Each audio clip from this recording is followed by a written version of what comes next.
So here's the natural pigments. We have 5 different terre verde, so 5 different green earths.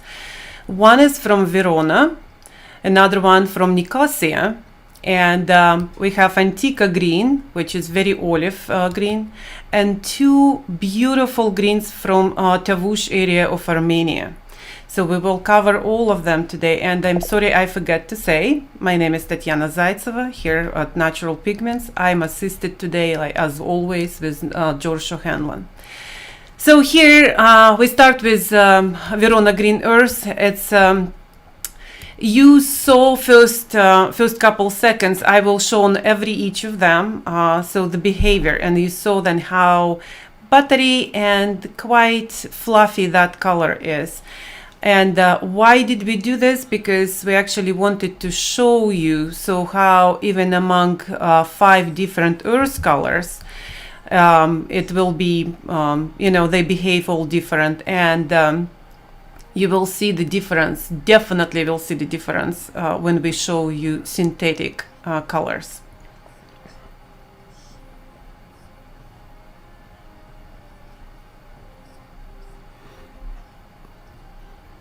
So here's our Nicosia. So you see that that's already more stringy, and definitely feels heavier than Verona. And here I'm trying on first puddle. I try to mix approximately 50% of lead white to the color. And you can see how both of them are quite transparent and tinting quite easily and fast. These 3 Italian earths are all glauconite minerals. They're all natural minerals. And they vary. The mineral varies in color from pale greens to very dark greens. But they're very transparent, all of them.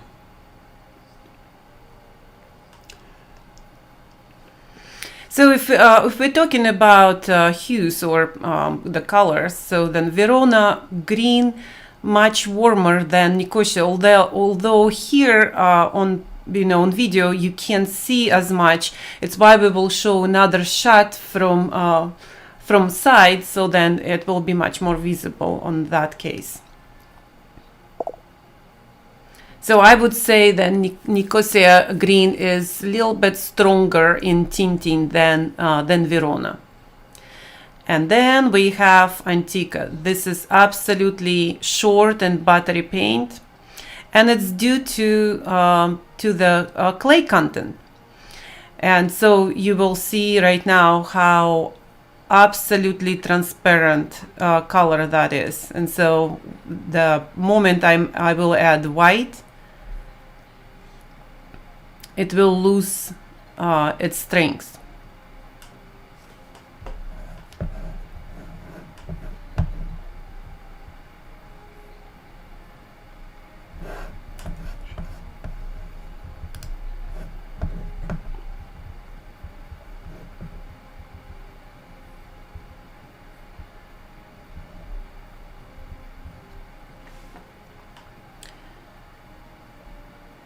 Very olive color.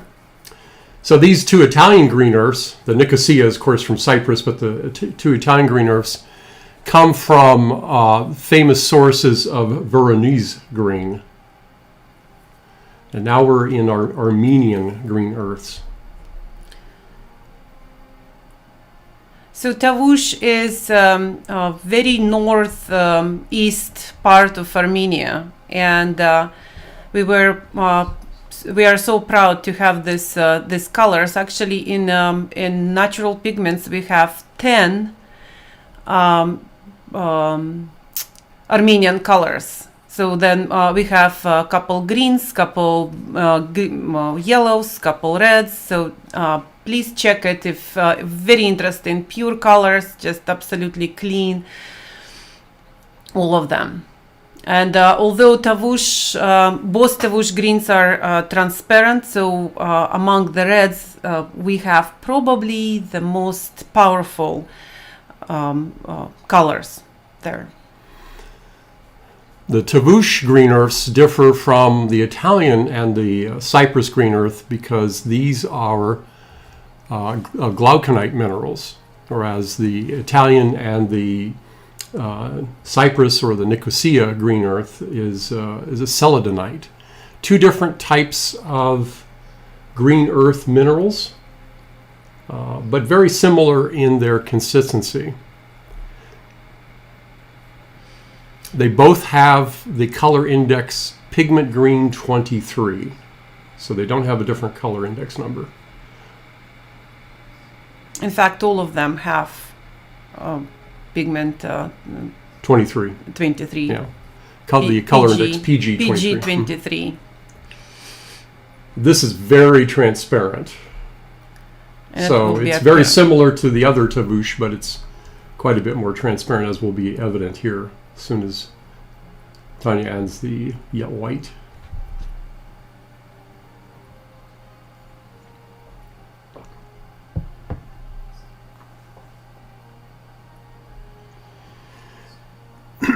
Green earths are so versatile because of that low tint strength. They can be used to modulate colors, to give, especially in flesh tones, they work quite well. You can see right now how transparent compared to even to first three. So there's the lineup of the 5 green earths that we have. Now we would like to mix them with red. And I want to remind you, I'm not an artist. But you're a color person. I was, sure. Yes, I'm color. And so you can see, we are mixing here with cadmium red light.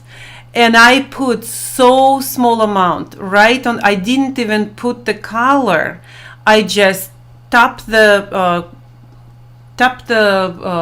cadmium. Mm-hmm. And put the tip of that color to the green, and you can see how it's already overpowered green.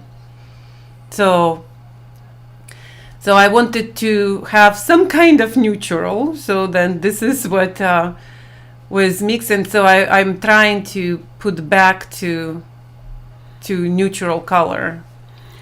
And that was the point with the red, is to create kind of a neutral, just so you see how it neutralizes. But as you can see, green earths don't really go into, are very difficult to go into a very true gray. With cadmium. But with on the other hand, if you would use any of our earth colors, that was much easier to do. But since many of you much more, easier recognize cadmium, so we decided to mix with cadmium. And but on your home exercise, you can do this with any earth colors, and it will be much easier to mix. But on the end, I still was able to mix beautiful neutrals, which we can say on our synthetic, but it's on future.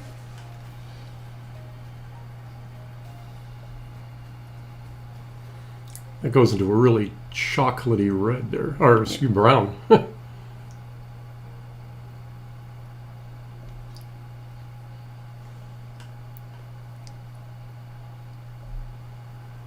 Now look at what the Antica does. This is completely different now.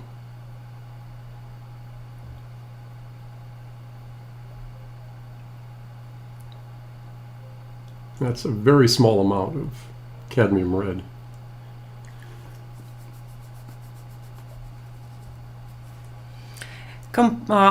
Antica lost completely the color at all, so it was impossible to see through red.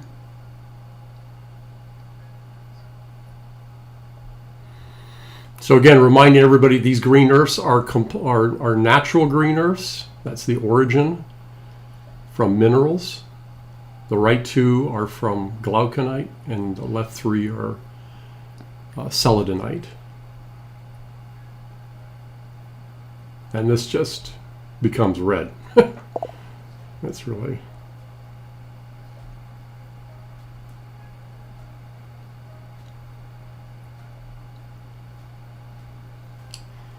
If you have any questions, feel free to put them in the chat.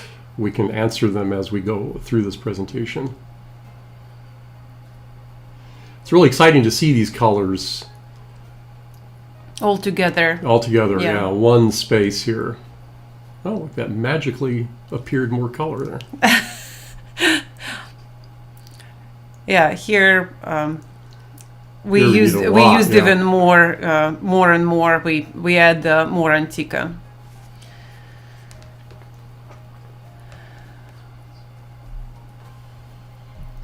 But I wanted to be even with all colors, so I add to all of them almost identical amount, and I just wanted to see how all of them to same amount of red will behave.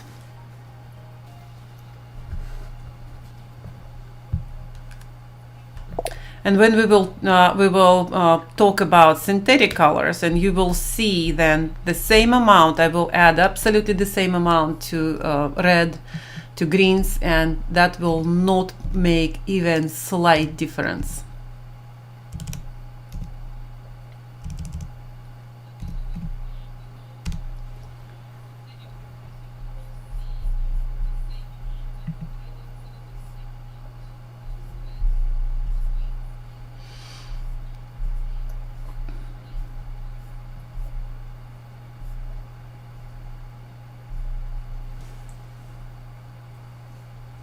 There's no questions today about.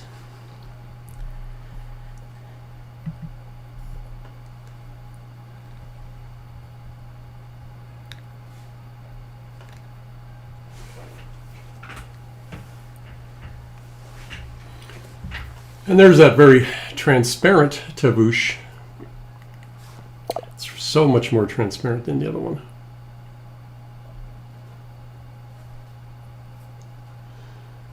Elizabeth asks, are there any specific color, temperature, rheological, optical characteristics that distinguish glauconite versus selenite when ground in paint?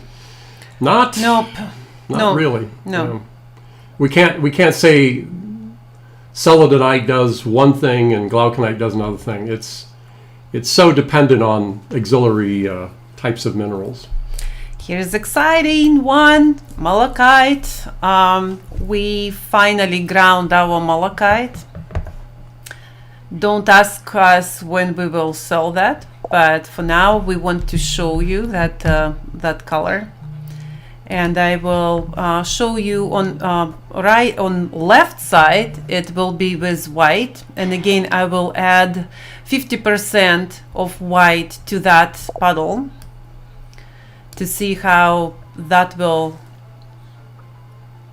thin down. And as beautiful this bluish green malachite here, when it's almost like cousin to azurite, because in nature you will find two of them together, and so that's why here it's actually looking quite bluish color, but when you put together with azurite, it does look very yellowish. But while we talking here, so I wanted to add a little bit, and you can see how quite transparent that color is, how easy to thin. Malachite is a natural mineral also, and this one we derive from China. Marilyn asks, if you add oleogel to Tavouche green, would it be the same as transparent Tavouche? No, it's slightly different hue, so you will find that different. No, because see again, Tavouche green is more transparent because it's other minerals there too, and that's what giving the different colors to. Although they are almost from, they are from same area, but they quite different in color.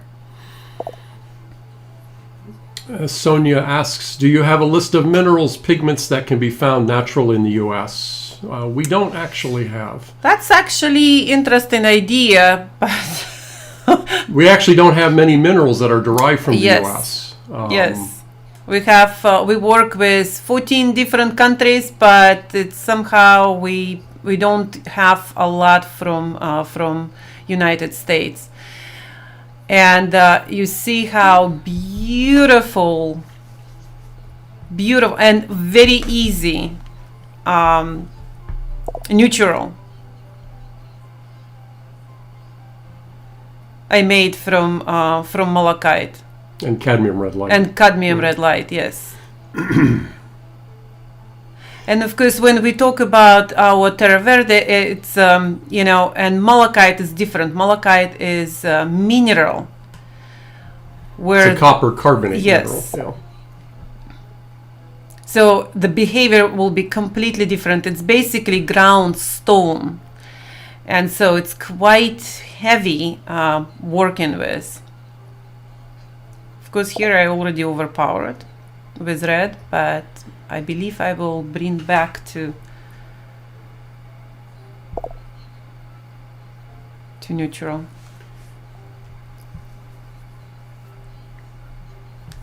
Becky asks if malachite mixed with lead tin yellow light, is that a common mixture? There is some examples of that throughout history. Malachite's a very old pigment. You saw in that one image, that's a 15th century painting. It was often used as the bright green. Malachite actually existed in the earliest Egyptian dynasties, so it's quite a long history. But it completely disappeared as a pigment by at least 16th, 17th century. It was replaced by an artificial copper carbonate pigment, otherwise known as green bice.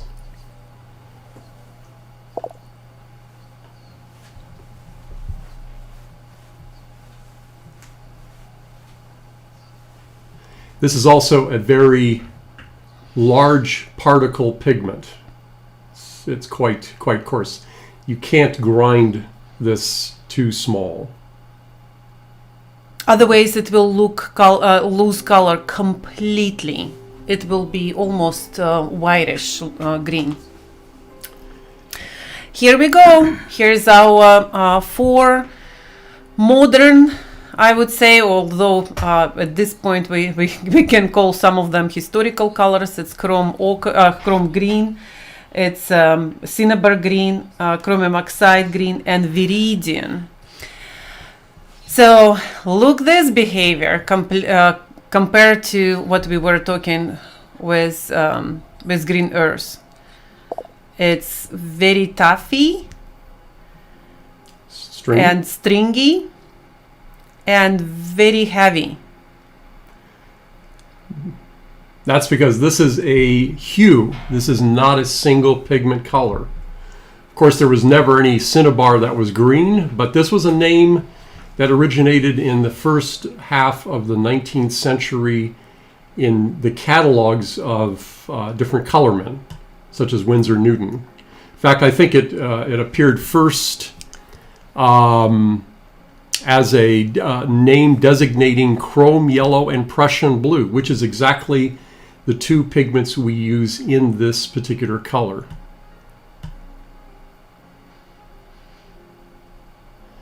Cinnabar green also designated a green copper tartrate or copper arsenic pigment, but of the 18th century. But this is but by the 19th century, the name stood for a hue like this. Today, when you see cinnabar green among art lines, it's usually a cadmium yellow with a blue.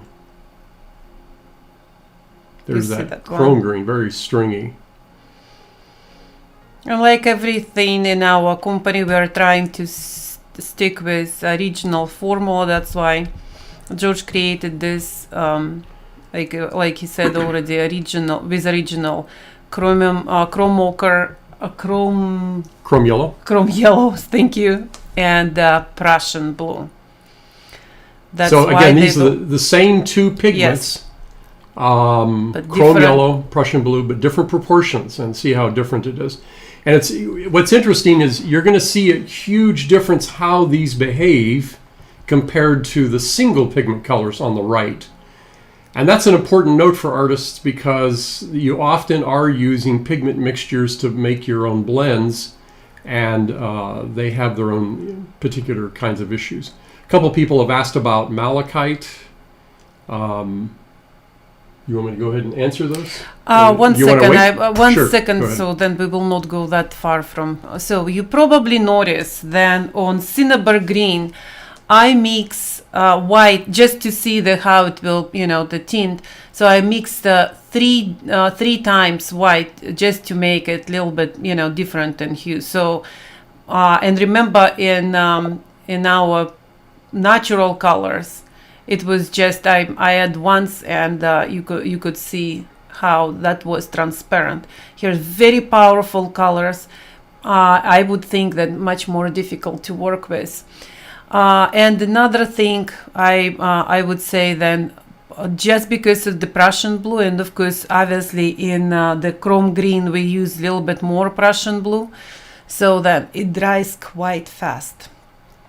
So that's my remark. So yeah, we can go back to malachite, so it's not a problem. So cinnabar green and chrome green are both composed, historically were composed of chrome yellow, which is a lead chromate color, and Prussian blue. Today, if you see those, they are composed of different pigments by other manufacturers. We wanted to reproduce the historical values of that. So chromium oxide green, I definitely could address to our Virgil Elliot, because this color, I personally didn't want George even to make it, but Virgil was pushing us years and years and years, and we finally did that color. I'm happy we did it because it's so different from all our greens. Although my excuse for that was like, okay, everybody else making chrome green, why to bother and make it? That's a whole idea in natural pigments. We try do not make colors like everybody else. But here we go. So here's our viridian. That's another color what probably Elizabeth was asking the most. So now we are making viridian. And again, I'm happy because even to see how that difference with natural colors, it's unbelievable. Beautiful color, beautiful. And you notice when I was tapping on the beginning, very fluffy, very light, and so it's I think it's the lightest from all 10 colors. So viridian is a hydrated chromium oxide, which is different. Same chromium oxide as the former one, which is the chromium oxide green, but the chromium oxide hydrated is very transparent.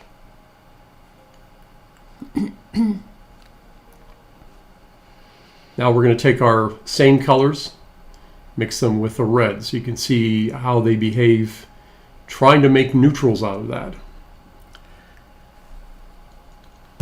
So add it in exactly the same amount what I added to our natural colors.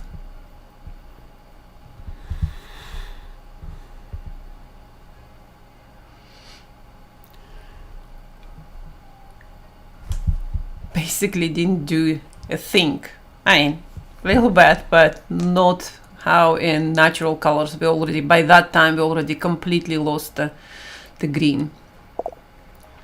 By the way, the cinnabar green and the chrome green can be done in a lot of different shades or hues from dark to light tones. We chose this kind of in the middle of the road.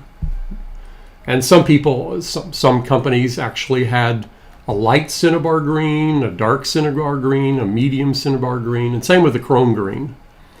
And because these are mixtures, you can vary the tones quite a bit.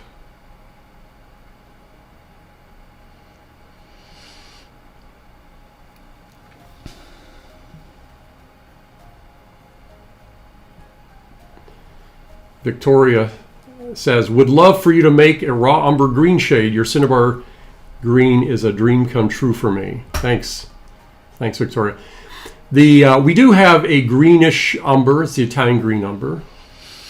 In a range of pigments, we do have Italian umber and Italian green umber. It's why in a range of oils, we did make only the greenish version, because we do have a lot of umbers, and so then it did make sense. I mean, I would think it's probably the greenish, but again, it's I know some other companies have, I think they call turkey umber, something like this. Umbers, so. We don't, in practice, we don't modify our earth colors.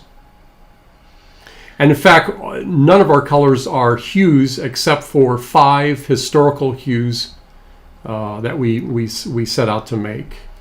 And again, these 5 historical colors have only 2 colors and mix. Yeah. And we definitely made that, and like I said, with original formula, and so we don't want to add more than it is. And you can see how this. Oh, here we go, because that's what I wanted to mention while I was mixing, and it's not that much time I spent, but it's already become tacky. So the to this chrome green and cinnabar green not dries, but settle quite fast. So I, in order for me just to work a little bit longer, so I added oleo gel just to show you the color. And of course, I struggle with cinnabar for sure, and it doesn't matter how much I put back green or put back red. It was not mixing quite neutral, and it's due to because these colors are mixed, and so of course the major color here it's yellow, and it's immediately going to orange, and yeah. That's the whole point of these mixtures. They don't behave like a green pigment. They will tend to behave more like the dominant color in the mixture. So chromium oxide green is or was a very expensive color in the 19th century. Today it's not, still a little expensive, but not too bad. And so we don't often see it as much as the hydrated form of it, which is the viridian next to it.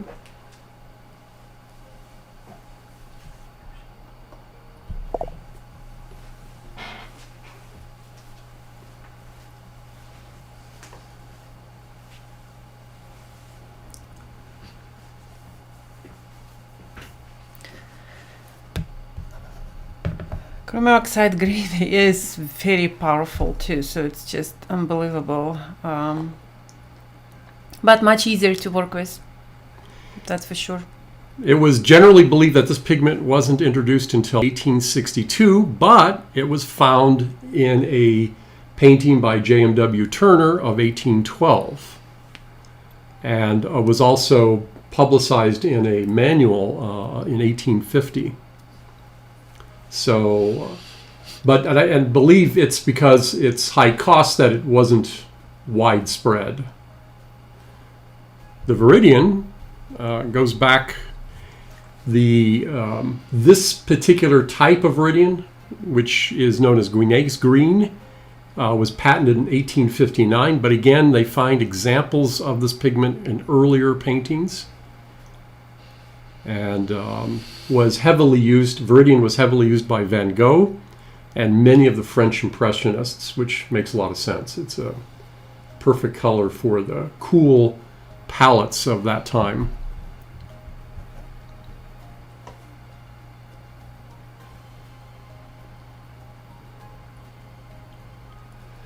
Jason was asking about Victoria green, which is a pigment we make. It was actually never made in oils. It was popular among egg tempera painters in the late 19th century. So beautiful neutral here, but you can't see very much on camera. So what we did, we actually added a little bit more white. Oh, okay, here I am mixing a little bit back and forth. Trying to figure out the color. Nope, doesn't work very. But the viridian does make yes wonderful neutrals, yes. as you can see here. Look at this gray as Tatiana mixes beautiful a little bit of white, lead white in there. Nice. Now we wanted to show you how the same greens are mixed with lead white compared to titanium white. So I took the coolest among the natural greens. It's Nicosia green. So mix exact amount with lead white and exact amount with titanium white.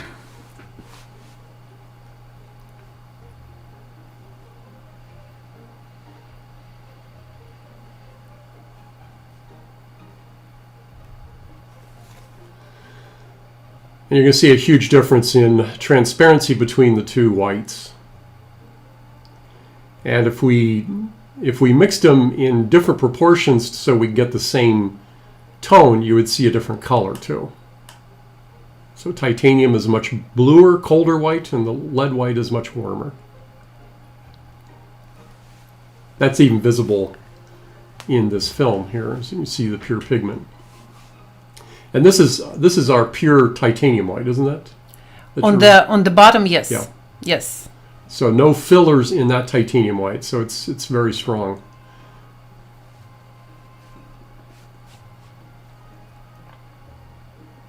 There was question about malachite, and I interrupt you. So we can get back to that if you want, or yeah.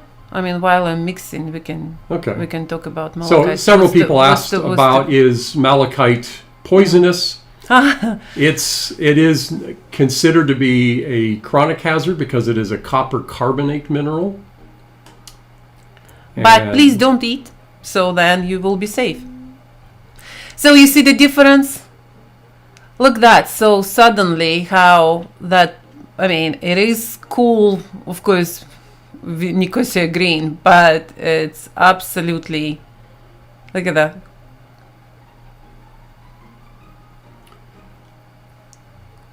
Cool green. I just wanted to show you the real color on the top.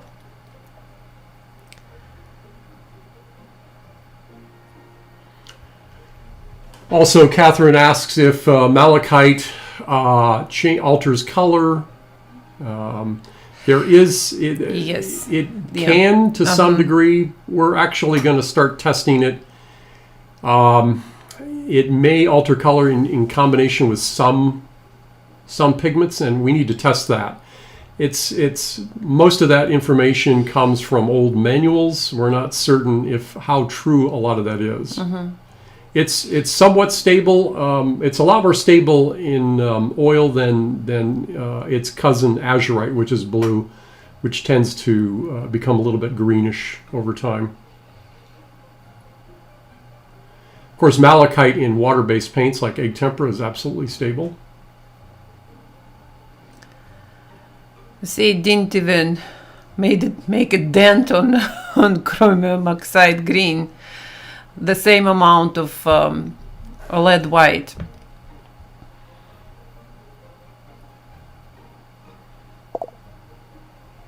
I want to remind you, so we don't put any fillers to our colors, and it's not like we think then something wrong with fillers. It's just how we decided from the beginning in our company, do not put any fillers. So our chrome oxide green will look for you a little bit different and probably much more stronger than from another companies.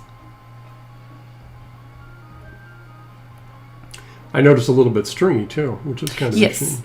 Yes. And that's without any additives. Some of these colors become quite stringy. So it's a different behavior than what you might find with another company.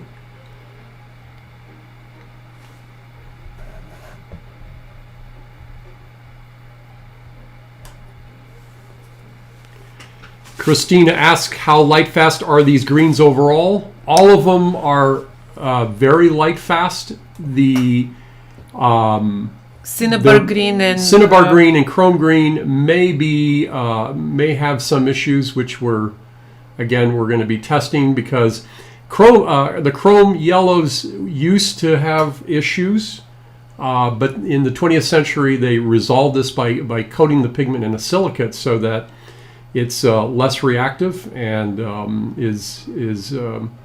shows good stability.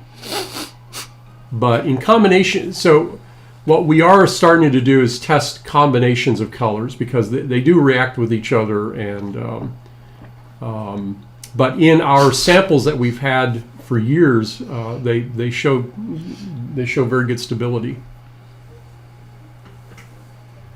But obviously the green earths are very, very stable. Chromium oxide and the viridians are absolutely permanent. Or light fast. Light fast, yes.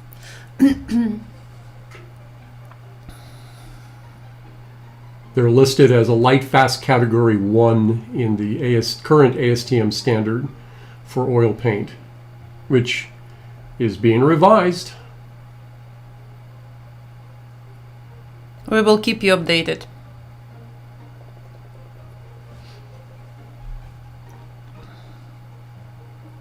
Now let's see that with titanium.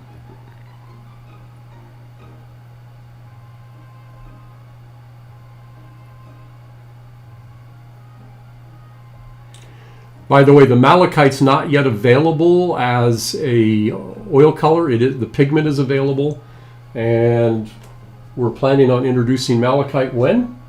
Don't say. I'm not giving I'm not giving the date anymore, because it's everything in our company. If it doesn't work according what we think it must be, we will not release. We thought then we will release that color on to the Christmas time. Didn't happen, and we weren't ready for that. Yeah. Yeah. So. But it's in production, and definitely we will make a big announcement when we will have it. Here we go.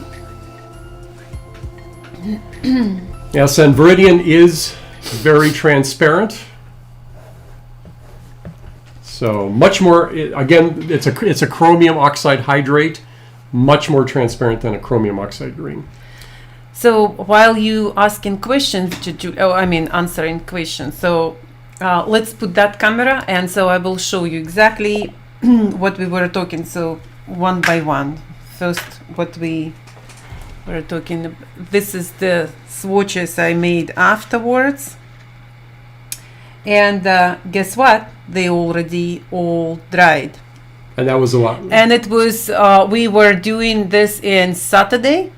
So that means, by Monday, all of them were dry except what I mixed with cadmiums. But now even that dried, and that would be not the situation. And so you can see, we had the question about how transparent Tavush different from Tavush, and you can see then this is quite yellow, going towards yellow, and the Tavush transparent, yes, compared to the Tavush, yes. And here you can definitely see how Verona is much more warmer than Nicosia. So Nicosia is cooler green.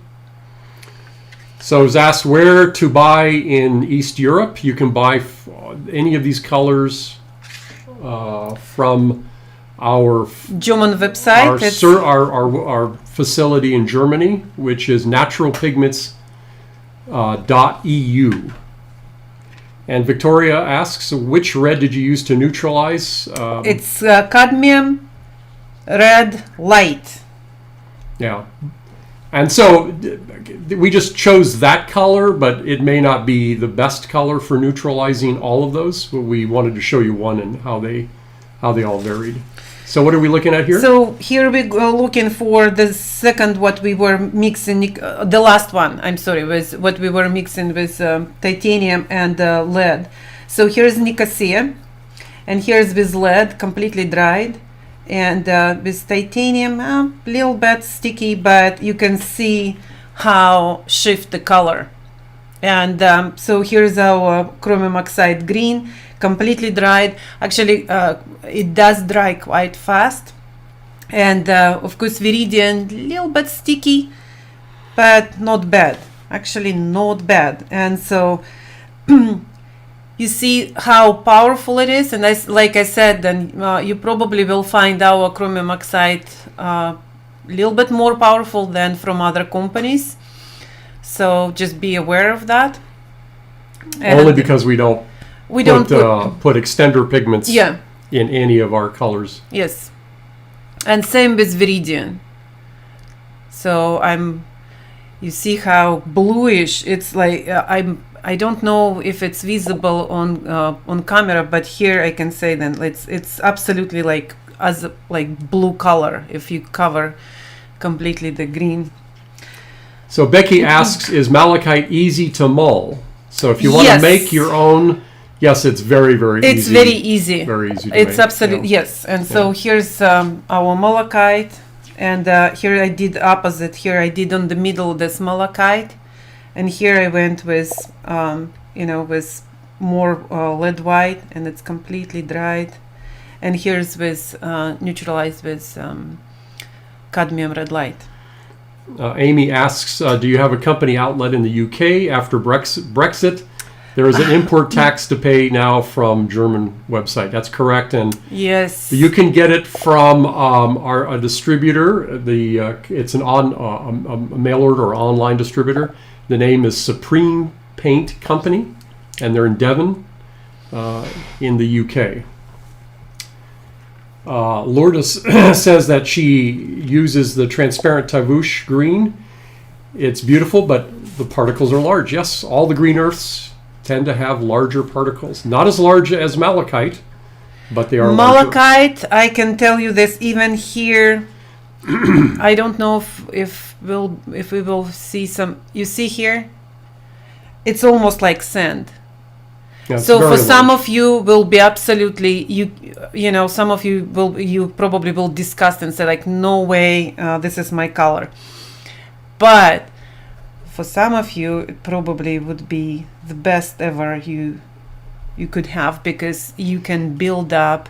The texture is quite good though. Absolutely, yeah. That's what's interesting, to have texture in paintings like that. But for detailed work it may be difficult. Yes. And so if I will check with Tavush what Lourdes said, then so it's nothing even compared to. So if quite a bit different. Yeah. So but that's, a lot of the green earths have, or a lot of the earth colors or mineral colors will have larger pigments, larger particles. Larger particles, yeah. And we keep this way. Yeah. Like I said, so if you will grind malachite to smaller particles, you will completely lose the color. So it's why when companies tell you then, so they're using incredible minerals and grinding that to smooth paste and call that let's call turquoise. It can't, because that turquoise will lose the color on smaller particles. And so I wanted to show you, this is the chrome green. I just wanted to remind how stringy that color is, and it's quite dry too. So because of I believe due to the Prussian blue, it's just drying very fast. We have a question. Do you have trouble with the stringiness with viridian? No, absolutely not. Our viridian is not stringy. It's chromium, opposite. Yeah, the chromium oxide green is stringy. Yes. And again, because we don't put any pigment stabilizers, any additives like that, the color, the behavior of the color is always dependent on the pigment and oil. So it's not mitigated at all by those by the additives, which is which is used in all other paint company brands. We're the only company that doesn't use these additives. It was a choice we made early on. If anything, I already mentioned, then viridian is the fluffiest one, probably easiest to work with. And again, quite powerful but transparent. It's unbelievable. In the one color, we have two different properties. So, any questions? I'm just So the chromium green oxide. Catherine says the chromium green oxide looks like a lot of fun. yes. I like it in watercolor, but never tried it in oil. Yeah, it's a great color. This is the viridian, and you're mixing with lead white, Mhm.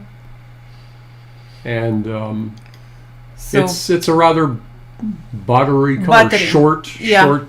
Yes. Yes. Very different from our chromium oxide green, and of course very different from the two historical hues, the cinnabar green and the chrome green, which tend to be a little more stringy. yes. Any other questions?